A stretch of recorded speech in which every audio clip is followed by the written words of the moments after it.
कहते हैं कि इंसान की ज़िंदगी में जब कभी संकट आता है तो उस वक्त धर्म उसके काम आता है, लेकिन कभी कभी सिर्फ इंसानों के लिए धर्म काम नहीं आता, नेताओं के भी काम आ जाता है। और आजकल तो बाबा लोगों के भी काम आ रहा है। विवाद पूरा आपको पता है, आईएमए और बाबा रामदेव के बीच में जो भी विवाद चल रहा है उसने एक नया ही धार्मिक एंगल ले लिया है। हाँ, आईएमए के जो प्रेसिडेंट हैं जयलाल जी, अब उन पर आरोप है कि वो अपने धर्म के प्रचार प्रसार का काम कर रहे हैं एलोपैथी के जरिए। मतलब मस्त है, बिलीवेबल है, मज़ा आता है। ऐसा अगर आप भक्त है तो आपका दिल मानने को तैयार हो जाता है। और साथ में एक चीज़ और ट्रेंड कर रही है आजकल, आज ट्विटर पे कि मैं भी रामदेव, मैं भी चौकीदार तो सुना था, तो मैं भी रामदेव। मतलब उसमें बाकायदा लिख लिख के लोग कमेंट कर रहे हैं कि हिंदू धर्म को बचाना है।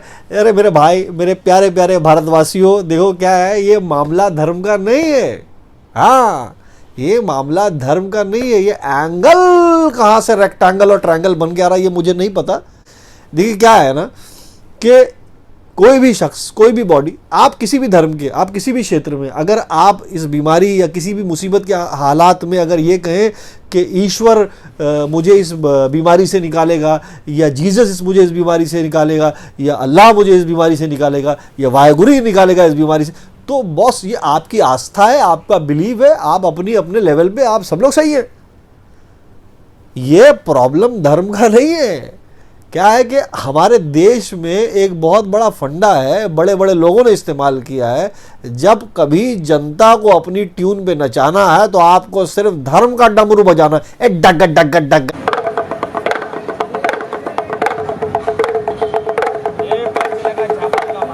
वो कान वाला एग्जांपल नहीं सुना है कि कौवे ने आपका कान लेके भाग गया। तो भाई साहब, जब कभी सुनो कि कौवे ने आपका कान लेके भागा है तो कौवे की तरफ मत भागो, पहले कान चेक करो। समझो, कानिए, मतलब कान चेक करो कि कान सही है या नहीं है। एलोपैथी, होम्योपैथी, आयुर्वेदी, यूनानी, जो भी मेडिसिनल थेरेपीज़ हैं, जो भी पैथीज़ हैं, वो उनके अपने अचीवमेंट्स हैं, उनकी अपनी कामयाब चीज़ें हैं और कुछ उनके शॉर्टकमिंग्स भी हैं। हर एक पैथी अपने अपने लेवल पे अच्छा काम करे, लेकिन कोई एक पैथी, जैसे फॉर एग्जांपल एलोपैथी कह दे कि आयुर्वेदा बेकार है, ये होम्योपैथी बेकार है, तो ये बहुत ही बेकार बात है।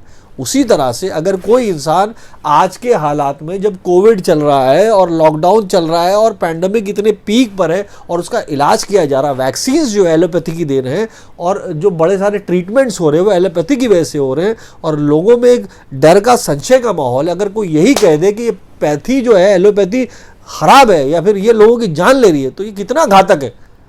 मतलब वैक्सीन जो आ रही है इतनी सारी, मतलब उस पर लोग क्या सोचेंगे, जबकि हमारे यहाँ लोग जो है आस्था और धर्म से जोड़ के देख लेते हैं बहुत सारी चीज़ों को।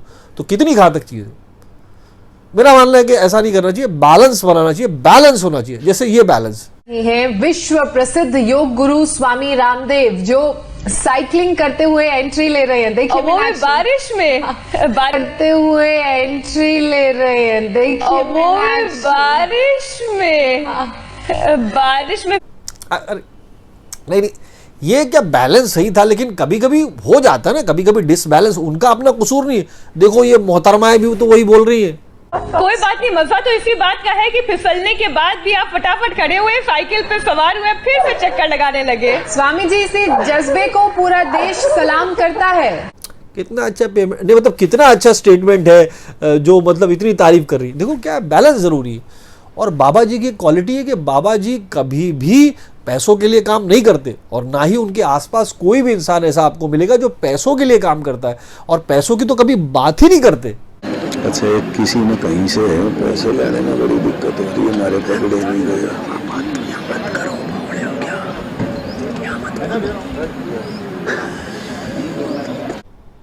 अरे यार, ये एडिटर मुझे है ना 100% चमचा लग रहा है। ये पुरानी पुरानी वीडियो क्यों निकाल के ला रहा भाई? यार इतनी पुरानी, पिछले 70 सालों से जो पुरानी पुरानी चीजों का जिक्र हो रहा है ना, ये बहुत गलत है। ये नहीं होना चाहिए। अरे वीडियो में जो है हमारे बाबा चांदनाथ जी ने बस ऐसे ही थोड़ा सा बोल दिया होगा, मजाक में बोला है, तो मतलब ये मजाक किसी भी की जिंदगी में सूर्य ग्रहण ला सकता था। लेकिन टेंशन नहीं है जब उजालों का पहरेदार अपना हो यार, फिर किसी के बाप का डर काहे को सरकार। क्या बात है, क्या बात है, क्या बात है। नहीं, इस वीडियो का मेरी बात से कोई कनेक्शन नहीं है इसका। अब उनके खैर अरेस्ट तो किसी वो जो है उनका बाप भी कोई नहीं कर सकता स्वामी रामदेव को लेकिन एक शोर मचा रहे हैं। एक बात तो मानना पड़ेगा, सल्लू भाई वाली दबंग स्टाइल में जो धमकियों का धमाका जो दिया ना, बाप कसम यार, बात में तो दम है बॉस, दम है। नहीं? अच्छा, इस पर जो है ना, इस बात पर जो है आईएमए के जो प्रेसिडेंट जयलाल जी कह रहे हैं कि बाबा जी के मास फॉलोअर से इतने सारे फॉलोअर हैं, तो मतलब अब देख लो ये भी है, ये भी है, ये भी है, ये भी फॉलो करते, ये भी करते। नहीं, इन फॉलोअर का इस स्टेटमेंट से कोई कनेक्शन नहीं है भाई साहब। आप लोग खामखा जोड़ के देख रहे हैं, कुछ नहीं है। अरे भाई, ये क्या, ये यार आपको ट्विटर वाली चिड़िया मिली तो कहीं भी चोच मार देते हो, ये सब मत लिखो, कोई कनेक्शन नहीं है। और जो उन्होंने कहा है कि किसी के बाप में दम नहीं है जो मुझे गिरफ्तार करे, तो उनका जो उनके देखो संबंध अपनी जगह पे, ताल्लुकात, रिलेशनशिप अपनी जगह पे वो अच्छे हैं, वो काम करने के लिए ज़रूरी है, इसका इससे कोई लेना देना नहीं है। मजाक में बोला होगा भाई, मुझे लगता है। अभी बाबा जी ने एक और स्टेटमेंट दिया, अभी कल ही की बात है, उन्होंने एक स्टेटमेंट दिया कि एलोपैथी तो बस 200 साल का पुराना बच्चा है, 200 साल का बच्चा है। नहीं मतलब कितनी मस्त बात है ना, एलोपैथी अभी 200 साल का बच्चा है, किसी का बाप मुझे गिरफ्तार नहीं कर सकता, सोशल मीडिया में लोग माँ बहन की गालियां दे रहे हैं। इससे एक काम किया बाबा जी ने, देश भर में पारिवारिक माहौल बना दिया। और ये बाप का जो स्टेटमेंट है, लोगों को इसको इतना तूल नहीं देना चाहिए। ये जो है मजाक में बोला, हंस के बोला उन्होंने, हाँ हंस के बोला, किसी का बाप, ये हंस के बोला है। और देखो, हंसी मजाक की बात को इतनी गंभीरता से नहीं लेना चाहिए। कल को आप इस बात को उठाओगे तो एक वैलिड पॉइंट है कि भाई हंस के बोला है। और बड़े बड़े लोग भी कहते हैं कि ह्यूमर की सोसाइटी में जगह है, और जो कॉमेडी करे, हंसी मजाक में बोले, कॉमेडियन की बात को सीरियसली नहीं लेना चाहिए। बकल लो, हंसी मजाक वाली बात। लेकिन फर्ज करिए, मान लीजिए अगर ये गंभीरता से अगर कोई बात बोले कि किसी के बाप में दम नहीं है कि जो मुझे पकड़ सके या गिरफ्तार कर सके, कि मैं कुछ भी बोलूं, कुछ भी करूं, तो क्या इस देश में जो न्याय व्यवस्था है, हमारी जुडिशरी है, हमारा लॉ एंड ऑर्डर है, हमारा संविधान है, उससे बड़ा कोई इंसान है अपने ताल्लुकात के बेस पे? हो सकता है? बड़े बड़ों की बत्ती बुझ गई भाई साहब, बड़े बड़ों की बुझ गई। तो ये बड़ा जुमला नहीं बोलना चाहिए।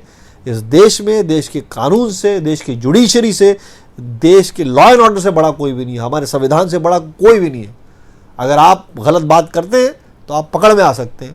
और मैं सलाम करता हूँ हमारी जो है लॉ एंड ऑर्डर सिस्टम को, पूरी जो है उसको मैं सल्यूट करता हूँ कि जिस तरीके से वो हमारे देश में जो बैलेंस बना हुआ है, ताकि जो इस तरह के एलिमेंट सर नहीं उठा पाते। और साथ ही साथ मैं दिल से आभार व्यक्त करता हूँ और सलाम करता हूँ हमारे जो हेल्थ वर्कर्स को, और जो लोग इस कठिन दौर में, वो डॉक्टर्स, वो नर्सेस, वो जितने भी हेल्थ वर्कर्स हैं, और जो लोग भी कोविड क्राइसिस को डील करने के लिए इस पैंडेमिक में अपनी जान खतरे में डालकर लोगों के लिए काम कर रहे हैं, कम से कम उनके ऊपर सवाल नहीं उठाना चाहिए। लाखों लाख लोग बड़ी ईमानदारी से काम कर रहे हैं। तो मुझे जाते जाते फिल्म बादल का वो गाने की वो लाइन याद आ रही है जो मन्ना डा ने गाया था, मन्ना डे साहब ने गाया था कि अपने लिए जिए तो क्या जिए, अपने लिए जिए तो क्या जिए, तू जी है दिल जमाने के लिए। जय हिंद, जय भारत।